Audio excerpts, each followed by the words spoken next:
નમસ્કાર, આપ જોઈ રહ્યા છો JKSની ગુજરાતી વાત કરીએ તો માળિયાહાટી તાલુકા કક્ષાએ રામનવમીએ શોભાયાત્રા વિશ્વ હિન્દુ પરિષદ બજરંગ દળ અને ગૌરક્ષકની બેઠક યોજાઈ હતી। સમગ્ર વાત કરીએ તો માળિયાહાટીના વડાલી હનુમાન મંદિરથી જૂના રામ મંદિર સુધી વાતે ગાતે શોભાયાત્રા માટે તૈયારીઓને લઈને વિવિધ સમિતિની રચના કરવામાં આવી હતી। માળિયાહાટીનામાં તારીખ 17 એપ્રિલને રામનવમીના દિવસે બપોરે 3 વાગે વિશાળ શોભાયાત્રાનું આયોજન કરાયું છે।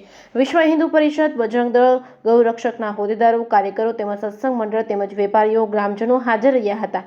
આ બેઠકમાં હાજર કાર્યકર્તાઓએ શોભાયાત્રા શાંતિપૂર્ણ માહોલ વચ્ચે યોજાય તે માટે ચર્ચા વિચારણા કરી હતી। દરેક કાર્યકરો વચ્ચે જુદા જુદા કામોની વહેંચણી કરવામાં આવી હતી। JKSની ગુજરાતી સાથે પ્રતાપ સિસોદિયા, માળિયાહાટી। મારું નામ ગૌતમ દવે, માળિયા તાલુકા વિશ્વ હિન્દુ પરિષદ માળિયા તાલુકા પ્રમુખ। આજરોજ બ્રહ્મ સમાજ ખાતે આપણે માળિયાનગર રામ જન્મોત્સવ શોભાયાત્રા નિમિત્તે મીટિંગ બોલાવવામાં આવેલ હતી। એમાં ખૂબ સારો એવો પ્રતિસાદ મળેલો છે। માળિયા નગરજનો, વેપારી મંડળ, તમામ લોકો, સત્સંગ મંડળવાળા લોકો હાજર રહ્યા હતા। તમામ નગરજનોનો આભાર વ્યક્ત કરીએ છીએ।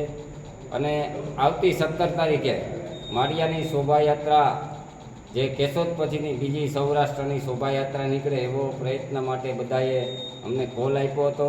અને રસ્તાની અંદર શરબતોથી લઈ અને રામચંદ્ર ભગવાન, લક્ષ્મણજી, સીતાજી આવું બધી બનાવવા માટે થઈ અને બધાએ અમને સાથ સહયોગ આપ્યો છે ઘણા લોકોએ।